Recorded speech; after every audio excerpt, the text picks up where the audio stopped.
Salam semangat para penikmat semangkuk salad. Saya pernah diajar dosen dari Amerika waktu di SCT. Namanya Pak Bernard Adene. Saya sebenarnya pernah ceritakan hal ini, tapi ini peristiwa yang lain. Suatu kali, karena dia adalah dosen dari Amerika, kita agak canggung. Apalagi Pak Bernard adalah orangnya yang cukup berwibawa, membuat kami segan. Tapi betapa senangnya kita ketika suatu kali di kelas Pak Bernard mengundang kita semua yang ada di kelas itu. Saya ingat banget mata kuliah sosial politik, etika sosial politik yang diampu oleh Bernard Adene. Kami diundang makan malam di rumahnya. Wah, sebagai mahasiswa yang hidup dari sponsor, senang sekali kita. Kita berangkat bareng-bareng ke rumah Pak Bernard Adene. Dan kita dijamu makan sepuasnya dengan hidangan yang lezat. Semenjak kita makan bareng di rumah Pak Bernard Adene, makan semeja, maka rasa segan, rasa jaim, basa-basi yang sering menjadi kebudayaan kita, itu luruh sudah. Kita menjadi akrab, kita menjadi sahabat, dan kita bisa cerita dengan leluasa apa yang kita hadapi. Dan besoknya ketika kita masuk kelas, kita dengan suasana yang baru dan berubah. Saudaraku, ternyata makan itu bisa melarutkan rasa sungkan dan basa-basi. Dan tahukah saudara bahwa makan itu juga bisa meredakan konflik? Karena bagi budaya timur, makan tidak sekedar melahap nasi di piring beserta lauk pauknya. Makan adalah sebuah penerimaan dari hati.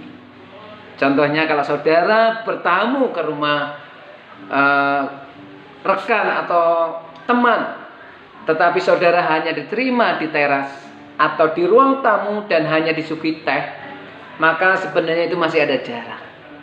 Tetapi akan berbeda ketika saudara bertandang ke rumah teman, kemudian teman itu mempersilahkan kita bukan hanya masuk ke ruang tamu, tapi diajak makan satu meja, satu hidangan. Maka sebenarnya itu simbol dan bermakna bahwa saudara sudah diterima dari hati yang paling dalam.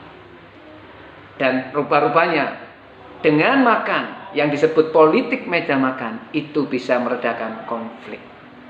Saudara tidak percaya? Mari kita membaca konflik yang begitu menimbulkan luka yang dalam diselesaikan dalam jamuan makan satu meja satu hidangan. Mari kita membaca di dalam Kejadian 43 ayat 34. Lalu disajikan kepada mereka hidangan dari meja Yusuf, tetapi yang diterima Benyamin adalah 5 kali lebih banyak daripada setiap orang yang lain. Lalu minumlah mereka dan bersukaria bersama-sama dengan dia. Situasi di meja makan ini berubah menjadi situasi yang penuh dengan sukaria dan penerimaan. Padahal sebelumnya ada konflik yang besar dan cukup lama antara Yusuf dan saudara-saudaranya.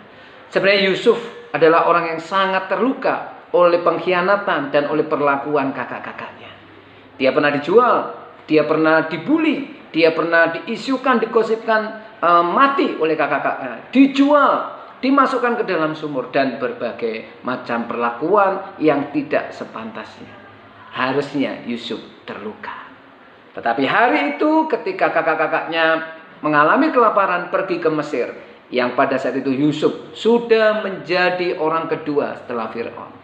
Tetapi Yusuf tidak dendam. Yusuf justru menghidangkan makanan dan mengundang mereka makan satu meja, satu hidangan. Politik meja makan ini harus menjadi karakter kita.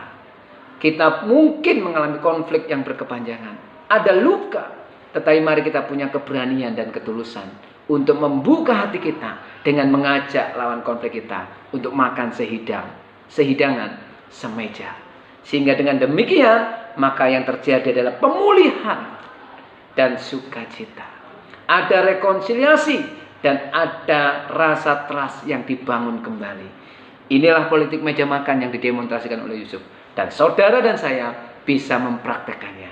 Selamat melakukan politik meja makan, selamat mengalami rekonsiliasi, dan selamat mengalami pemulihan dari Tuhan. Tuhan memberkati.